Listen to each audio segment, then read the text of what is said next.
दोस्तों नमस्कार। स्वागत है आपका LIS विद राजप्रीत के यूट्यूब चैनल पर।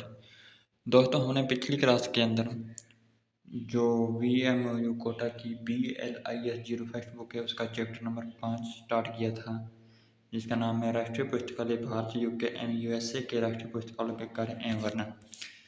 जिसके अंतर्गत हमने 3 टॉपिक पढ़ लिए थे: विषय प्रवेश, राष्ट्रीय पुस्तकालय की अवधारणा और ऐतिहासिक परिप्रेक्ष्य।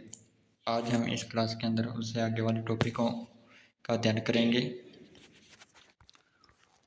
यदि आपने कल वाली क्लास नहीं देखी तो इसी चैनल की प्लेलिस्ट में जाकर उस क्लास को देख सकते हो। आज का हमारा टॉपिक है राष्ट्रीय पुस्तकालय का प्रादुर्भाव। ज्ञान के विस्फोटीकरण के फलस्वरूप साहित्य के प्रकाश में तीव्र गति से वृद्धि हुई। अर्थात ज्ञान का जब विस्फोट हुआ तो ज्ञान के विस्फोट के कारण साहित्य के प्रकाशन तीव्र गति से होने लगा। पुस्तकालयों के लिए सभी प्रकाश सामग्री को संकलित करना कठिन हो गया, जिसके साहित्य का प्रकाशन तीव्र गति से होने लगा, जिसके कारण जो पुस्तकालय है उनके लिए जो प्रकाश सामग्री है उनका संग्रहण करना कठिन हो गया। पुस्तकालय अपने अपने पाठकों की आवश्यकताओं के अनुकूल पाठ्य सामग्री संग्रह करते रहे। पुस्तकालय क्या है कि जिस पाठक को जिस पुस्तक की जरूरत होती थी उसी के अनुरूप ही पुस्तकालय पाठ्य सामग्री का संग्रहण करते थे।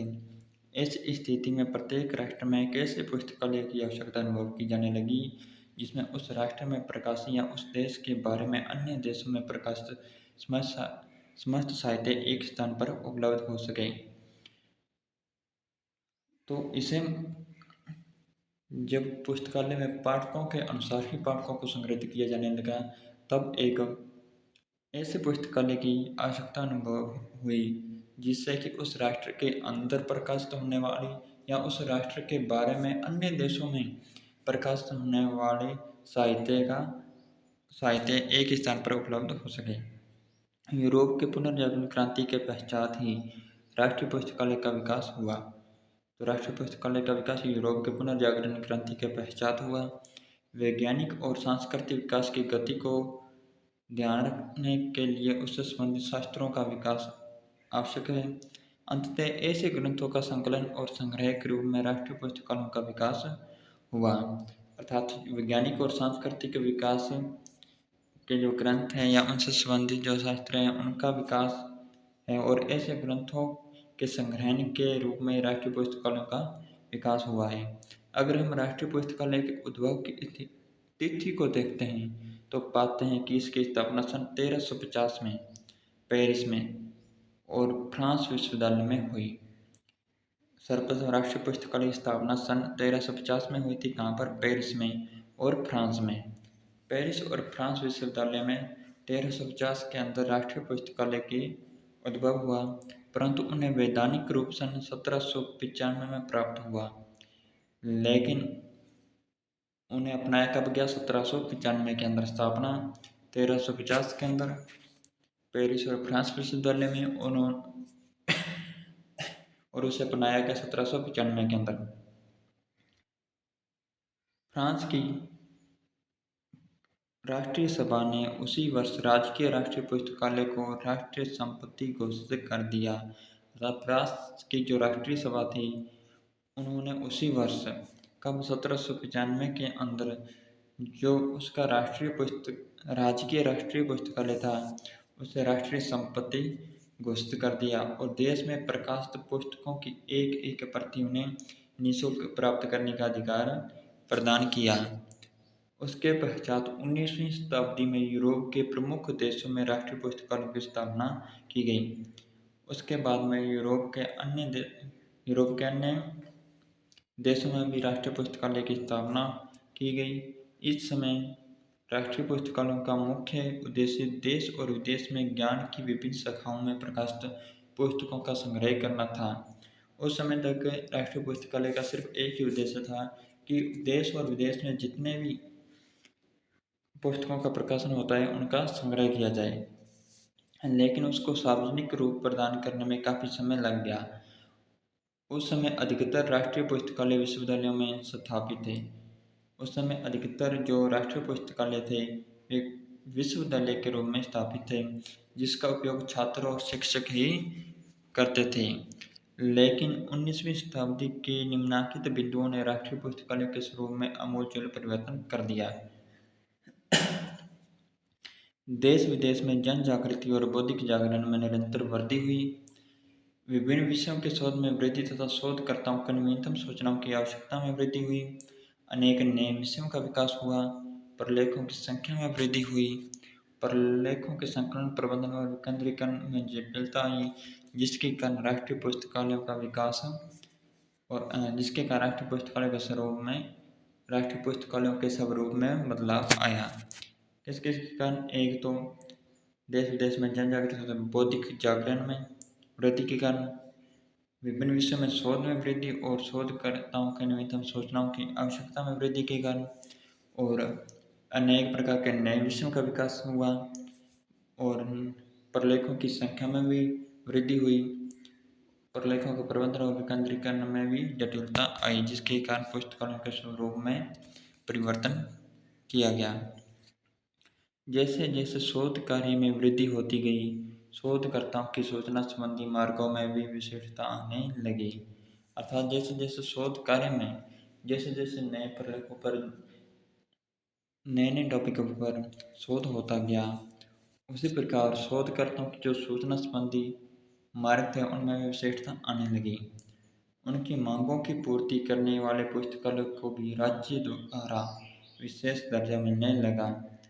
अर्थात जो शोधकर्ताओं की मांगें थी उनकी पूर्ति करने वाले जो पुस्तकालय थे उनको भी राज्यों द्वारा विशेष दर्जा मिलने लगा।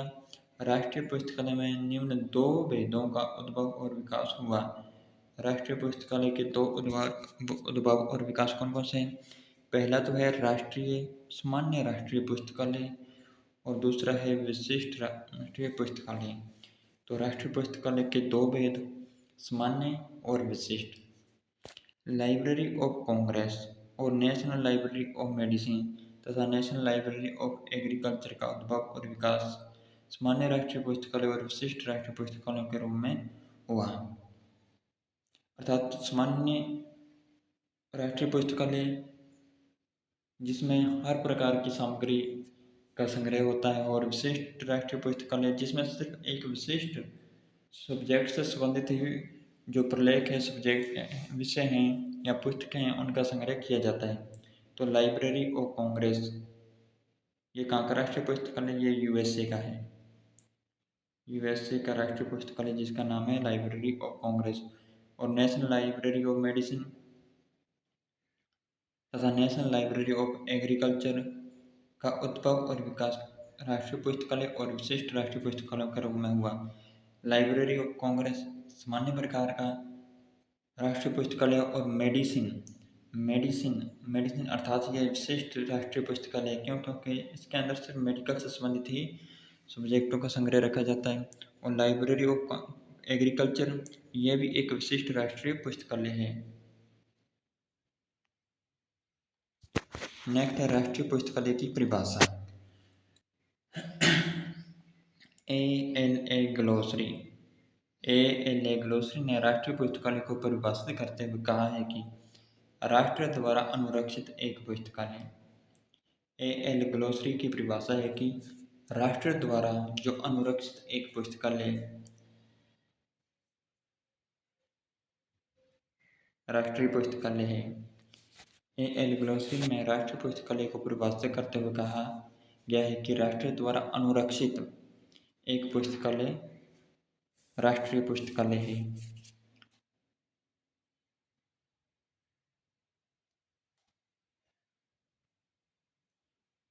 यह परिभाषा अपूर्ण तथा दोषपूर्ण है, क्योंकि आधुनिक कल्याणकारी राज्यों में तो अनेक पुस्तकालय राष्ट्र अथवा सरकार द्वारा संस्थापित तथा अनुरक्षित रहते हैं। जो ALA ग्लोसरी द्वारा जो परिभाषा दी गई वह क्या है? दोषपूर्ण है। क्यों है? क्योंकि जो आधुनिक कल्याणकारी राज्य हैं उनमें अनेक पुस्तकालय जो राष्ट्र अथवा सरकार द्वारा संस्थापित हैं तथा अनुरक्षित हैं, इन सबको राष्ट्रीय पुस्तकालय नहीं कहा जा सकता है। यूनेस्को द्वारा सन 1958 में वियना में आयोजित यूरोप में राष्ट्रीय पुस्तकालयों पर परिसंवाद में राष्ट्रीय पुस्तकालयों के प्रतिलिपि अधिकार पक्ष पर विशेष बल दिया गया था। यूनेस्को द्वारा कब 1958 में कहाँ पर वियना में एक आयोजन हुआ था यूरोप में राष्ट्रीय पुस्तकालयों पर परिसंवाद। आयोजन का उसका नाम था यूरोप में राष्ट्रीय पुस्तकालयों पर संवाद या परिसंवाद। राष्ट्रीय पुस्तकालयों के प्रतिलिपि अधिकार पक्ष पर विशेष बल दिया गया।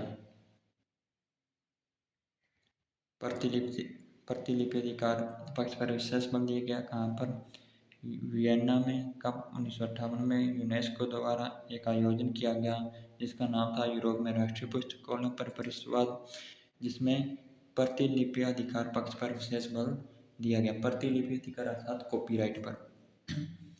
और राष्ट्रीय पुस्तकालय को निम्न प्रकार से परिभाषित किया गया था। वे पुस्तकालय जो अपने नाम की ओर ध्यान देते हुए देश में प्रकाशित सब महत्वपूर्ण प्रकाशनों की प्रतियों की प्राप्ति और संरक्षण के लिए उत्तरदायी हैं। राष्ट्रीय पुस्तकालय की परिभाषा क्या बताई थी कि वह पुस्तकालय जो अपने नाम की ओर ध्यान देते हुए देश में प्रकाशित सब महत्वपूर्ण प्रकाशनों की प्रतियों की प्राप्ति और संरक्षण के लिए उत्तरदायी हैं तथा कानून के द्वारा अथवा अन्य व्यवस्था के अधीन संग्रह पुस्तकालयों का काम करते हैं, राष्ट्रीय पुस्तकालय कहलाते हैं। ये परिभाषा थी यूनेस्को की।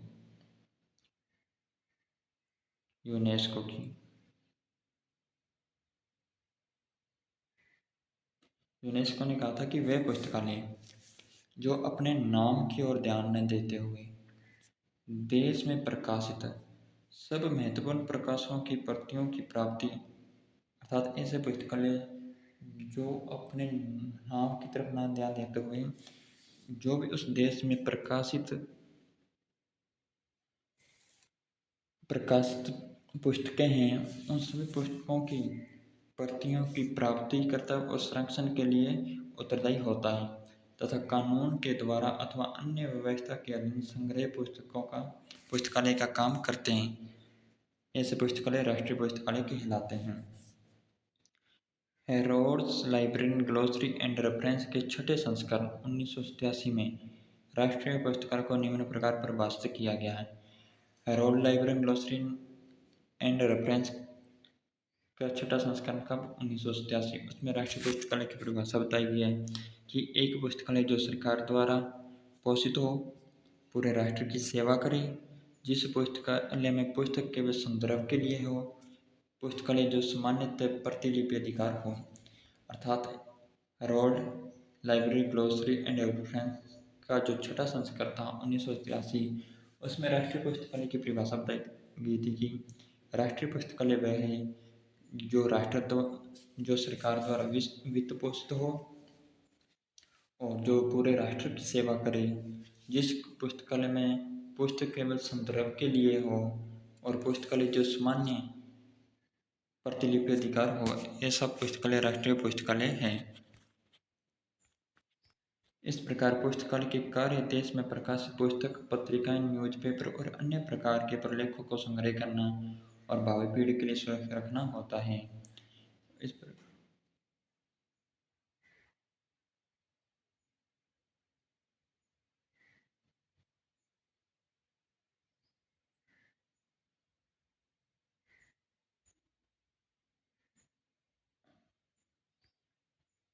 इस प्रकार जो पुस्तकालय का कार्य है और देश में प्रकाशित समस्त पुस्तकों, पत्रिकाओं, न्यूज़पेपर और अन्य प्रकार के प्रलेखों का संग्रह करना है और उन्हें भावी पीढ़ी के लिए सुरक्षित रखना है।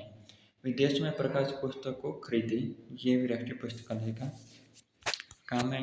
डॉक्टर रंगनाथन के अनुसार, अब ऊपर हमने 3 परिभाषाएं देखी हैं, एल ग्लोसरी की, यूनेस्को की, हेरोल्ड लाइब्रेरियन की और अब है डॉक्टर रंगनाथन के। डॉक्टर रंगनाथन के अनुसार वह पुस्तकालय जिसका दायित्व भावी जनता के उपयोग हेतु देश की लिखित कृतियों का संग्रह और संरक्षण करना है। डॉक्टर रंगनाथन ने राष्ट्रीय पुस्तकालय के बारे में कहा है कि वह पुस्तकालय जिसका दायित्व है कि वह भावी जनता के उपयोग हेतु देश की लिखित कृतियों का संग्रह करे और उनका संरक्षण करे। राष्ट्रीय केंद्रीय पुस्तकालय है। दूसरे शब्दों में वे विचारों के संकलन और विकेंद्रीकरण का प्रधान केंद्र है। विचारों के संकलन अर्थात विचारों का संग्रह और विकेंद्रीकरण का प्रधान केंद्र है राष्ट्रीय पुस्तकालय। ये परिभाषा दी है डॉक्टर एस.आर. रंगनाथन ने।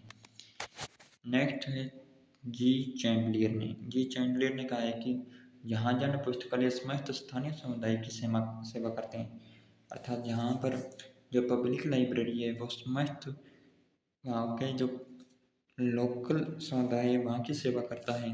और शैक्षणिक पुस्तकालय शिक्षकों और विद्यार्थियों के उपयोग के लिए स्थापित किए जाते हैं। राष्ट्रीय पुस्तकालयों का प्रावधान समूचे राष्ट्र की रुचियों को संतुष्ट करने के लिए किया जाता है। जी चैंडलर ने कहा है कि जो पब्लिक लाइब्रेरी है वो स्थानीय समुदाय की सेवा करती है। शैक्षणिक पुस्तकालय वो शिक्षकों और विद्यार्थियों के उपयोग के लिए स्थापित किए जाते हैं। और राष्ट्रीय पुस्तकालय हैं और समूचे राष्ट्र की रुचियों को संतुष्ट करने के लिए किया जाता है। वर्तमान राष्ट्रीय पुस्तकालय की संकल्पना को निरूपित करने में उपरोक्त परिभाषा काफी सीमा तक सफल सिद्ध होती है। यदि उपरोक्त तथ्य को स्वीकार कर लिया जाए तो किसी देश के राष्ट्रीय पुस्तकालय में न केवल उसी देश में प्रकाशित समस्त पाठ्य सामग्री का संग्रहण आवश्यक है, अपितु संसार के किसी भी देश में प्रकाशित पाठ्य सामग्री जो उस देश के निवासियों को रुचिकर हो को भी प्राप्त करना आवश्यक है। अर्थात वर्तमान दृष्टि से देखें तो जो जी चैंडलर की परिभाषा है सफल सिद्ध हो रही है।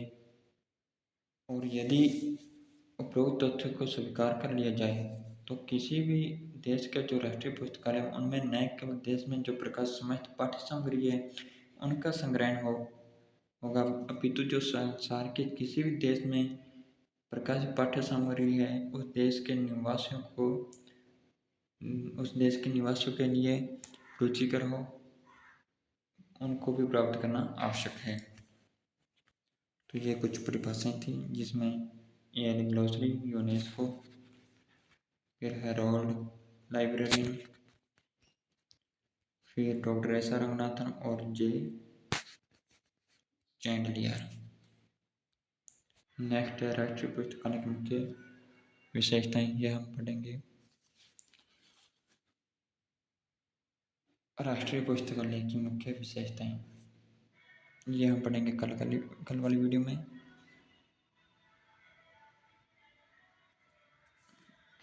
तो आज की वीडियो को यहीं समाप्त करते हैं। धन्यवाद।